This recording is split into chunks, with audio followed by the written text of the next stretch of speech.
What is going on, Jets fans? Welcome back to Jets Media, and this is my Jets-Giants recap. My biggest takeaways: the Jets finished the preseason undefeated, 3-0, baby. 3-0, undefeated. We don't know how to lose in the preseason. Can this please translate into regular season, please, Salah? Let's do that, okay? Now, we had no impactful players starting tonight, no starters, no big rotational players, but there's a lot of things to be excited about from tonight's game, and this is going to be something that Joe Douglas is going to probably be up all night thinking about how he's going to fit all these players on the roster. We got to start off with Izzy, okay? Izzy got busy tonight. He's the fourth running back on the roster, and he's making the Jets make a tough decision on if we should keep him or not. Now, I've been very consistent with Izzy. I keep reminding Jets fans that Joe Douglas keeps 4 running backs every single time. Every time we cut to 53-man roster down a week before the season, he keeps 4 running backs. Izzy's the 4th running back, and he just proved tonight, in my opinion, that you cannot cut that guy. I know that there's other players out there that deserves to make the team in other positions, but Izzy, with 9 attempts, 83 yards, a 45-yard touchdown run, really great stuff. We need depth on the running back. I know that we have Brees. I know that we have Braylon Allen and Isaiah Davis, but Izzy got busy, and I don't want him to get cut. That's just me. Now, getting to the defensive line, that's the biggest story tonight. The biggest story was the defense, because Leonard Taylor is my favorite player in the preseason for sure. He needs to make this roster. The undrafted free agent defensive tackle, he's a star. That's why he's on the thumbnail. He's my guy. A sack and a half, 3 quarterback hits, and a tackle for loss. Unblockable. He's playing like Quinn Williams out there. He does not look like he belongs on the field in the preseason. He looks like he is good enough to play with the big boys in the regular season. Leonard Taylor needs to figure out a way to make this roster. Well, not him, obviously. It's Joe Douglas needs to figure out a way to keep Leonard Taylor on this roster. Folks, don't forget to hit the like button if you're enjoying the show, by the way, and comment down below your thoughts, your biggest takeaways of this video and of the Jets preseason game. Listen, man, we talked about Izzy, we talked about Leonard Taylor, but we also got to talk about Takk McKinley. Takk McKinley, 2.5 sacks, 3 quarterback hits, 2 tackle for loss. Talk about a man amongst boys. This guy is just having fun out there. He's beating Evan Neal off the line every single time. He's exploding off the line of scrimmage. Takk McKinley should make Jets fans feel a little better about the Hassan Reddick situation. This is their former first-round pick in 2017. Trying to find his footing back in the NFL, and I think the Jets found something special in Takk McKinley, bro. He looks good. I know it's the preseason against backups, but this is a guy that is dominating. If you look that good in the preseason, that tells you that you will look that good or close to it when you go up against real talent in the NFL, like starting-level talent. Another player on the defensive line who was dominant today, Braden McGregor. Back-to-back sacks. He had 2 total sacks, 3 quarterback hits, and a tackle for loss. He looked really good. It's going to be hard for the Jets to cut him as well. I don't know how the Jets are going to keep Taylor, McKinley, and McGregor. Even Eric Watts had a big pass deflection at the line of scrimmage to prevent the Giants to score a touchdown. And the Jets defense held the Giants out of the end zone all night. The depth, the linebackers were all over the place. Zaire Barnes, Chaz Surratt, Iguavion, all very good plays. Quantez Stiggers looks so good tonight from a tackling perspective. The Jets defense is so deep. And they went up against Tommy DeVito, who has starting level experience. Let's not forget the whole Tommy Cutlets and Tommy DeVito thing last year with the Giants. This Jets defense shut them down. I mean, 7 total sacks as a team. Ridiculous stuff. Now, if there was a big negative that I know a lot of people are already going to comment, it was Greg Zuerlein. Greg Zuerlein missed 2 field goals. That's not his character. He missed a chip shot. He doinked it.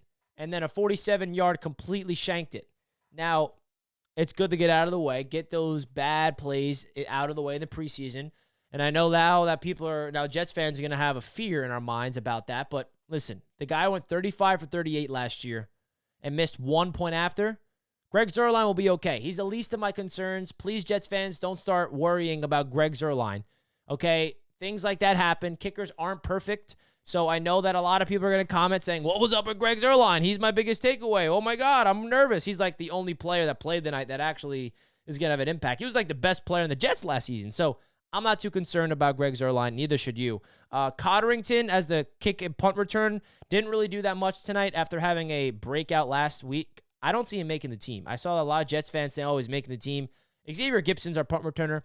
Xavier Gibson's our kick returner. We have Corley as well. Isaiah Davis. I don't think he's making the team. No offense to Cotterington. I hope he makes the practice squad, but I don't really personally see him making the team as a special teams player. Personally, I could be wrong. We shall see. Nothing against him. But there is a specific player that does not deserve to make this team. He just does. It's Zach Kuntz. I mean, Zach Kuntz, bro. I'm a little concerned, though, because of the injuries. Zach Kuntz may have to make the team because Kenny Yeboah got hurt. Kenny Yeboah has a groin injury. Hopefully it's not serious. But if you look at the tight end depth chart, folks, you got Conklin and Ruckert as your number 1, number 2, and then Yeboah is the 3rd tight end, and then Kuntz is the 4th. So if Yeboah is down, that means Kuntz has to be the 3rd tight end, which I'm not comfortable with. He stinks. I mean, I'm trying to be respectful here, but there's nothing I've seen from Zach Kuntz ever as a Jet in training camp, in the preseason, that's positive. He's not blocking well. He can't catch a pass. He's not keeping his feet in bounds when he doesn't have no awareness. I mean, Zach Kuntz he's a 7th round pick. I'm not going to harp on it too much, but just got to get that out there. When it comes to the quarterback position, I mean, Adrian Martinez flashes mobility. He looked okay. I think that he is obviously the better quarterback out of Martinez and Peasley.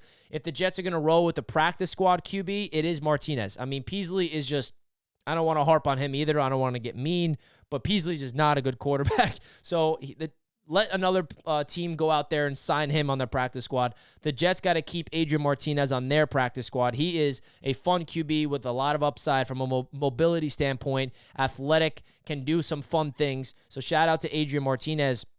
But outside of that, man, my biggest takeaways was that Malachi Corley played tonight, did not really do that much, had a bad first drive, had a holding penalty, and then had a drop. So Corley was quiet. Jason Brownlee as well had a catch or two, but he was fairly quiet. But I do think that Jason Brownlee is going to make this team. I know that some Jets fans are questioning if Brownlee will make this roster. I think he's the wide receiver 6 for the Jets. You got Wilson, you got Williams, Corley, Gibson, Lazard, and I think Brownlee's that 6th guy. I mean, I don't see Irvin Charles making it. He's hurt. He hasn't really done anything. I don't really think he even has I know that the Jets like him from a special team standpoint, but the Jets got Eccles, they got Stiggers. I think those are the 2 main gunners for the Jets, so I don't know. I know that Brownlee had an up-and-down camp. He looks really good in camp, but then the preseason, he's not really showing out, even though he had that phenomenal touchdown in week 1 against the Commanders. So I think Brownlee makes this team. But that's my biggest takeaways, folks. I mean, the defensive line and the defense in general, just the culture just feels like it's there. Like, even the backups play the style that the starters do. And even, by the way, they didn't even say this, Tanzel Smart winning the Jets the game in the 4th quarter. 4th and 2, Tanzel Smart tackles DeVito because DeVito and the Giants offense got into a rhythm. They were about to go down the field and win the game. And the Jets defense showed what the culture that they have, the mindset that they have to lock things down. That's what you should expect, Jets fans. If we have a lead to protect with the final drive of the game, we've seen it the last 2 years. When have you ever seen the Jets defense have a lead and fail to convert on a 4th down or fail to get the stop, the crucial stop? Whether it was 2 years ago against the Buffalo Bills when they were in MetLife Stadium and they had to shut down Josh Allen to win the game. They did just that. Bryce Huff had a sack, I remember, and then Josh Allen threw the ball down the field to Gabe Davis. Sauce Gardner was draped all over him, incomplete. The Jets won that game.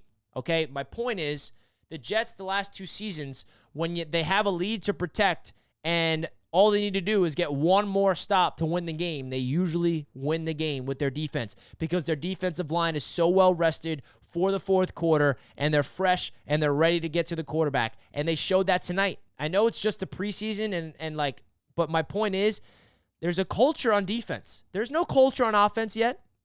Aaron Rodgers is trying to create that. Hopefully we see it be successful. But there's an identity that Saleh and Ulbrich has developed on defense, and it even translates from the backup unit.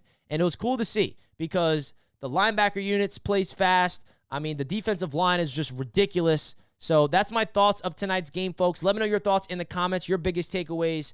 Obviously, the big negative is Greg Zuerlein, but Izzy was awesome tonight. Even Valladay was good from a pass-catching standpoint. And then from a defensive standpoint, kept them out of the end zone all night long, dominated the entire game. So hit the like button, folks. Comment your thoughts. Let's go, Jets. I'll see you in the next video. Peace out, everybody.